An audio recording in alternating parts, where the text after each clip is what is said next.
What's going on, ladies and gentlemen, and welcome to another video. TGIF, thank God it's Friday. Now in today's video, we're going to be covering task 4 and task 6, so please take out your notebooks, have your writing utensil in the palm of your hand, and get ready to take some outstanding notes. Now that's the reading passage that we'll be reading together for today's task 4 question. The topic is competence stages. So let's look at the first sentence together. People possess various levels of competence for doing different skills. A person's skill level may often be divided into two stages, conscious competence and unconscious competence. All right, so competence stages pretty much are usually divided into two stages that are known as unconscious and conscious competence, right? There's your definition. Now that we have a definition that has no grammar mistakes and no misinterpretations, we are good to go. We do not need to look at the lecture, or we do not need to look at the reading passage anymore. So now let's move on to the lecture. Listening. Listen to a lecture about the same topic and take notes. Everyone's got activities you're good at and others that you don't perform so well. You have therefore reached varying levels of competence at these activities. So are you consciously or unconsciously competent at them? Let's find out. I'll use some personal examples to illustrate what I mean. Yesterday, I was typing up a manuscript in my office when the phone rang. I was in a hurry because of a deadline, but this phone call was important. So I kept typing away as I talked. Unfortunately, I'm not a good typist. I need to focus a lot when typing. After chatting for 10 minutes, I looked at the computer screen. It was filled with errors. You see, I'm at the conscious competence stage for typing. I can't do it well unless I concentrate. While driving home that same day, I got another phone call. I've been driving for years, so I'm pretty good. As I was on the phone, someone cut into my lane, but without even thinking, I swerved away and avoided the car. Then a kid ran into the middle of the road. Without thinking, I slammed on the brakes. All this happened while I was on the phone. Driving has become second nature to me, so I'm at the unconscious competence stage of it. Alrighty, now the professor gave us two examples, so we're going to say those two sentences for the beginning and ending statements. Please make sure that you're able to say those sentences without any difficulties in the near future, because if you do, the first and last impressions for every task 4 response are going to be excellent, okay? All right, now let's look at my notes. Yesterday, typed manuscript, got phone call. So, typed and talked at the same time. However, because not good at typing, filled with errors. Now, I hope you noticed that I skipped and omitted a lot of the specific details, which were, if I recall correctly, over here she said that she was typing a manuscript in her office and that she was in a hurry because she had a deadline coming up soon. But she got an urgent phone call or an important phone call, so she had no choice but to answer it and type and talk at the same time. All right, so saying all those things might seem fantastic, but it's actually unrealistic because we're only given 60 seconds to organize our response, okay? So please, I know it might be hard and maybe even counterintuitive, but you need to skip over those specific details because our objective is to summarize the lecture's information, all right? Not organize verbatim what the professor said, okay? All right, so that's the first example. Now let's look at the second example. When driving home, got another phone call, but swerved away and avoided car accident without thinking because something is second nature to someone. So driving is second nature to the professor. Now, once again, I omitted a lot of the specific details that came out or that should have been included here. So if I remember correctly, the first detail that I omitted was later that night. Another thing that I took out was a car suddenly swerved into her lane. Another thing that I just canceled or ignored was a little child ran in the middle of the street with a ball, but she was able to avoid hitting him by slamming on the brakes. Oh yeah, that was another thing. Slamming on the brakes without even thinking. So I took out all those specific details because I know that saying all those things within 60 seconds is really unrealistic for you guys, okay? Not for me, but for you guys.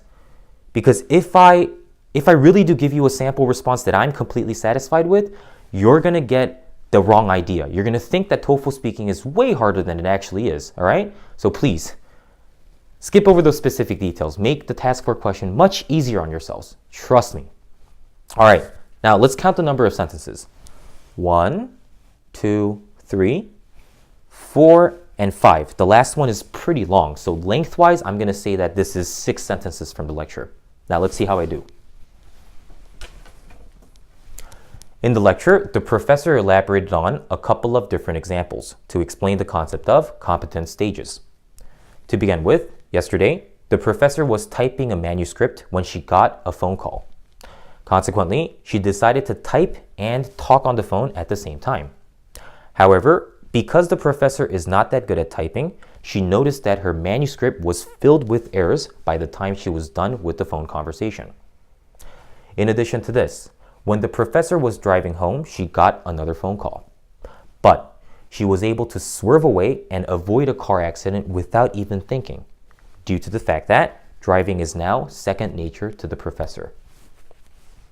To sum up, these were 2 perfect examples of competence stages, which are often divided into 2 stages that are known as conscious and unconscious competence, given by the professor in the lecture. All right, so 6 sentences lengthwise, actually 5 sentences. My sample response, by the time I was done saying everything that I wanted to say, I only had about 1 second left, and I didn't even have to say thank you for your time and consideration. So please, this is evidence that 6 sentences, 5 sentences is more than enough for you to spend the 60 seconds of speaking time efficiently and comfortably. Do not forget about this tip, all right? Let's move on to task 6. All right, ladies and gentlemen, please get ready to take notes for the task 6 lecture. Pause the video, copy the note-taking diagram that is on the board. Listen to a lecture and take notes. I'm sure you all have certain things you absolutely loathe doing. I have a few myself. So, how do you convince yourself to do them? Are you the kind of person who uses, well, positive reinforcement? Or do you rely upon negative reinforcement to get yourself to do these undesirable activities? I'm sure many of you aren't morning people, right? Then consider a worker who hates getting up early in the morning. Unfortunately, his job starts at 7:30, so he's got to wake up by 6. Now, how does he convince himself to get out of bed? One way is to use positive reinforcement. This is when you add some kind of behavior or reward to get yourself to do something. Our worker loves donuts, but he doesn't eat them very often. However, as a reward for getting up early, he eats a donut for breakfast each morning prior to leaving home for work. That's positive reinforcement at work. Now shall we consider negative reinforcement? This is the process of removing some kind of behavior or punishment in order to convince yourself or another to do something. What does that mean? Here's an example. Let's say that another worker who must get up early hates showering in the morning. He simply can't stand it. He feels like he's punishing himself by getting in the shower at 6 a.m., which makes him dread getting up that early.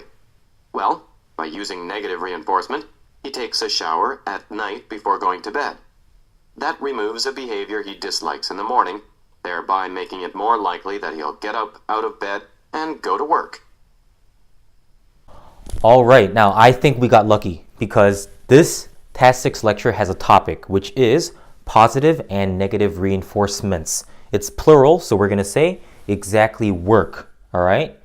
So our beginning and ending sentences are completely organized now. You guys have no excuse to mess up your first impression and last impressions, okay? That's really good news. All right, now, I was going to write negative reinforcement and the long definition that the professor provided, but I crossed it out because based on the organization of the first section, a worker came out first. So I was waiting for the other worker who was going to be the main character of the second example. And that's something that's really comfortable and convenient to do because if you're able to organize the first section very well, then stick to the same organization for the second section because it's going to be really, really similar, okay? All right, so let's look at my notes. A worker who hates getting up early in the morning has to wake up by 6 because of work. So use positive reinforcement and eat a donut as a reward in the morning before going to work. So that's a good example of positive reinforcement, adding an activity or something that is appealing to you so that it's easier to do something that is not so appealing to you, okay? All right, now the second section. Another worker hates showering in the morning. So, dread getting up early. Dread means not look forward to. So, use negative reinforcement and decide to take a shower at night before going to bed. So, more likely to get up and go to work now. Okay, so let's once again count the number of sentences. 1, 2, 3, 3 and 4. Okay, but lengthwise, I'm gonna have to say 5 or 6 sentences. But once again, it's not like 8, 9, or 10 sentences from the lecture. So let's listen to my sample response now. The professor gave a lecture about how positive and negative reinforcements exactly work. To begin with, a worker who really hates getting up early in the morning has to wake up by 6 a.m. because of his job. Subsequently, this person decided to use positive reinforcement and chose to eat a donut as a reward in the morning before going to work. Furthermore, another worker absolutely hates showering in the morning, so he always dreads getting up early and going to work. As a result, this worker decided to use negative reinforcement and always took a shower at night before going to bed. So now he is much more likely to get up early and go to work. In summation, this was how positive and negative reinforcements exactly work, which was illustrated by a worker who hates getting up early in the morning and another worker who hates showering in the morning. All right, now, I definitely could have said given by the professor in the lecture, but I didn't say it since I know that I already used that statement or that phrase for my task 4 response, all right? Now, that's something that would be good to keep a mental note of, but if you forgot about what you exactly said for task 4, don't really worry about that, okay? It's okay to repeat given by the professor in the lecture twice, but it's not okay to repeat thank you for your time and consideration 6 times, all right? Okay, so by the time I was done with the lecture's information, I had about 16 or 17 seconds left, so I needed to say which was illustrated by, okay? Now, the blanks for that phrase for this particular response is a mouthful, but it's kind of easy. So the first example was a worker who hates getting up early in the morning, and the second example was about another worker who hates showering in the morning, right? So that's exactly what I said after which was illustrated by. All right, guys, those are the sample responses that I wanted to show you in today's video. If you enjoyed them and thought they were helpful, please leave a like on this video. Subscribe to the channel if you're a first-time viewer, and if you already are a subscriber, please feel free to leave any questions in the comment section below, please. All right, the next video is going to be focusing on TOEFL writing. So please, if TOEFL integrated prompts and TOEFL independent writing topics are difficult for you, stay tuned and be sure to check out the next video. Peace out, guys. Have a fantastic weekend.